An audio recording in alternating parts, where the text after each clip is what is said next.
Há aqui uma outra dimensão que foi introduzida agora, que tem a ver com a forma como o PS deve posicionar em relação ao Governo, àquilo que nós temos efetivamente denominado como Governo economicamente mais liberal, politicamente mais conservador, desde 25 de Abril. Em relação ao facto de ser politicamente mais conservador, basta ver aquilo que é a introdução da reforma da Lei de Base do Sistema Educativo. Percebe-se claramente que estamos a recuar 40 anos no sistema educativo.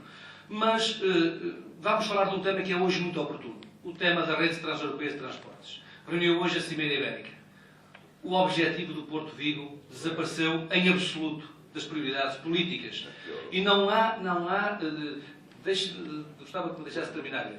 Estive há dias numa reunião da Comissão de Coesão Territorial do Comitê da União Europeia, em que esteve também presente o Sr. Presidente da Câmara Municipal de Lisboa.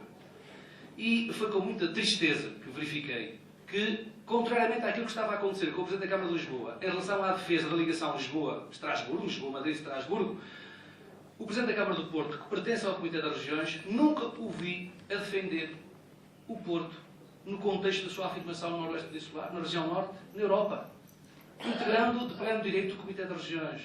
Isto é que, efetivamente, tive uma intervenção sobre o assunto, com certeza, mas estamos a falar do Presidente da Câmara que tem, não apenas histórica, mas também em termos simbólicos, uma representação política que deveria servir para puxar pela própria região.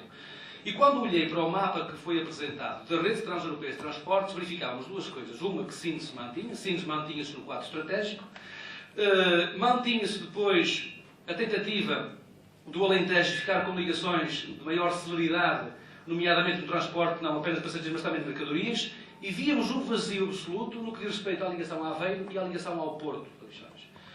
Aquilo que disse sobre esta matéria, e que reitero, aliás também tive posições públicas sobre o assunto, tem a ver com o seguinte. A Rede Transeuropeia de Transportes, visando criar uma coesão territorial favorável à mobilidade e à cidadania europeia, devem ter um outro objetivo estratégico, sob pena de elas se transformarem numa relação de maior, se quisermos, de maior profundidade em termos económicos, da Alemanha com a Europa de Leste. E se nós queremos, efetivamente, garantir que a Europa não se deslocaliza a leste, prejudicando com isso os países da periferia e os países do Atlântico, nós temos que nos bater politicamente, e o Governo tem que se bater politicamente, e muito particularmente aqueles que têm especiais responsabilidades na Junta Metropolitana do Porto e nas autarquias desta região, tem que se bater para que esta ligação seja vista não apenas como uma ligação do Porto e do Norte com a Europa, mas da ligação da Europa com o Atlântico, com a América e com a África. Aliás, é para aí que têm crescido as relações comerciais nos últimos 2 anos, nomeadamente na relação do Porto de Leixões com esses espaços comerciais e económicos. E, portanto, esta decisão que hoje foi tomada, aliás, com uma proposta do Governo, que verdadeiramente não representa nada, porque é uma proposta que não é acompanhada pelo Governo espanhol. É incompreensível. E é em relação a propostas desta natureza que nós temos, efetivamente, que estar unidos no combate a este Governo. Mas queria deixar ficar mais 2 exemplos, que são exemplos muito negativos daquilo que pode vir a ser o futuro, nomeadamente o futuro dos próximos fundos de coesão. Neste momento estão a ser aprovados na Europa os regulamentos relativos ao próximo quadro de coesão 2014-2020. Um dos princípios que vai, efetivamente, orientar o quadro comunitário é o chamado princípio da condicionalidade. O que é que isso significa? Significa que nós, quando formos para a parte negocial, vamos perguntar qual foi a nossa taxa de execução do quadro comunitário em curso 2007-2013. E como é que nós nos apresentaremos a Bruxelas, mostrando indicadores de execução que estão abaixo daquilo que é o desejável para podermos chegar à mesa negocial com força, quando temos fundos comunitários que não estão a ser utilizados, não apenas para garantir a subsistência de um conjunto de empresas muito vasto no Distrito do Porto. Estamos a falar de mais de 5.000 empresas na área de construção civil. Estamos a falar de um tecido que, em intervalo de Sousa e área metropolitana, tem 270 a 300 mil empresas.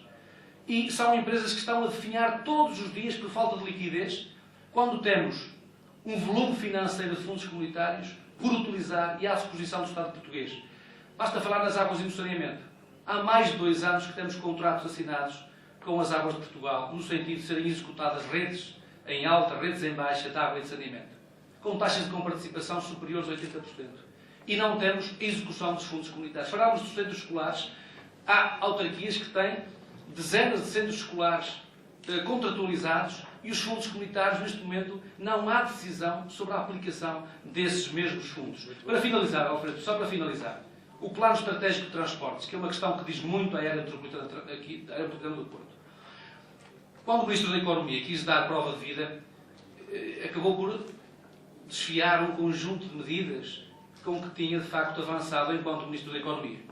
Tinha que dar prova de vida. E uma das medidas que desfiou nessa prova de vida foi o Plano Estratégico de Transportes. Até hoje, por aquilo que sabemos, nem STCP, nem Metro do Porto têm uma orientação única sobre a perspectiva da fusão, o modo como irão tratar dos trabalhadores, o modo como irão interagir com a Autoridade Metropolitana de Transportes em termos de intermodalidade e de interseção com, digamos, a cadeia de transportes de todo o distrito e de toda a região. E, portanto, isto é a demonstração de que há aqui, efetivamente, um campo muito amplo de combate político ao Governo, mas que cada medida e cada proposta que seja combatida pelo PS tem que ter também o sentido da responsabilidade de apresentar-nos propostas políticas alternativas que sejam construídas com a sociedade civil.